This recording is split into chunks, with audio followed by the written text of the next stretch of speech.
Torch ಹಾಕು. ಹಾ ಸರಿ. ಹೇ ಕೊಡು, ನಾನು ಟ್ರೈ ಮಾಡ್ತೀನಿ. ನಿನ್ ಕೆಲ ಆಗ್ತಿಲ್ಲ, ಕೊಡು, ನಾನು ಟ್ರೈ ಮಾಡ್ತೀನಿ. ಸರಿ ತಗೋ ಹಿಡ್ಕೊ, ಟಾರ್ಚ್ ಹಾಕು. ಇಷ್ಟೇ. ಅದಕ್ಕೆ ಹೇಳೋದು ಟಾರ್ಚ್ ಎಲ್ಲ ಹಿಡ್ಕೋಬೇಕಂತ. ನಾನೇಕೆ ಉರಿಯ ಬಿಸ್ತದೆ ಶೇಡ್ ಹಾಕೊಂಡು ನಿಂತಿದ್ದೀನಿ. ರಾತ್ರಿ ಮಲ್ಕೋಬೇಕಾರೆ ಹಾಕೋ ಮಲ್ಕೋತೀನಿ.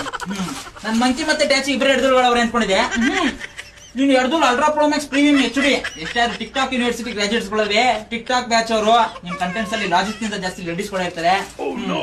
ಅಲ್ಲ ಅಪ್ಪಾಜಿ, ಯಾವ್ದಾದ್ರು ಸ್ವಿಮ್ಮಿಂಗ್ ಪೂಲ್ ಹೋಗಿ ಸುಸ್ಸು ಮಾಡಿರೋ ವಿಡಿಯೋ ಹಾಕಿರೋ ನನಗೆ ಬೇಜಾರಾಯ್ತಿರ್ಲಿಲ್ಲ. 15 ಟ್ಯಾಂಕ್ ಕ್ಲೋರಿನ್ ವಾಟರ್ ಜೊತೆ ನಿಂದ 15 ml ಯೂರಿನ್ ವಾಟರ್ ಸೇರ್ಕೋತು ಅಂತ ಸುಮ್ಮನೆ ಆಗ್ಬಿಡ್ತಾ ಇದೆ.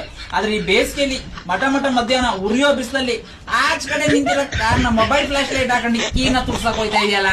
ಇನ್ನ ನೀನ್ ಫಸ್ಟ್ ನೈಟ್ಗೆ ಕ್ರಿಕೆಟ್ ಸ್ಟೇಡಿಯಂ ಅಲ್ಲಿ ಯೂಸ್ ಮಾಡೋ ಫ್ಲಡ್ ಲೈಟ್ ಗಳನ್ನೇ ತರಿಸಬೇಕು ಅಂತ ಅನ್ಸುತ್ತೆ. ನೆನ್ಸ್ಕೊಂಡ್ರೆ ತಲೆ ಕೆಡ್ತೈತೆ. ಕಂಟ್ರೋಲ್ ಅಲ್ಲ.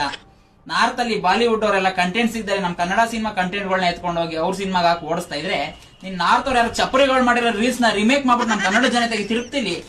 ಅಲ್ವಾ ಲಡ್ಡು 2 ಕ್ಯಾನ್ಸಲ್ ಮಾಡ್ಬಿಟ್ಟು ಗುಲ್ಕಾನ್ ಕೊಡ್ತಾವ್ರೆ ಅಂತ ಗುಲ್ಕಾನ್ ತಿನ್ಸಕ್ ಕೊಡ್ತಾ ಇದೆಯಲ್ಲ. ಕಾಪಿ ಮಾಡೋದು ದೇಪದು ಓಕೆ, ಆದ್ರೆ ಕಾಪಿ ಮಾಡಿರೋ ಕಂಟೆಂಟ್ ಅಲ್ಲಿ ಲಾಜಿಕ್ ಇರವಲ್ಲ. ಯಾಕೆ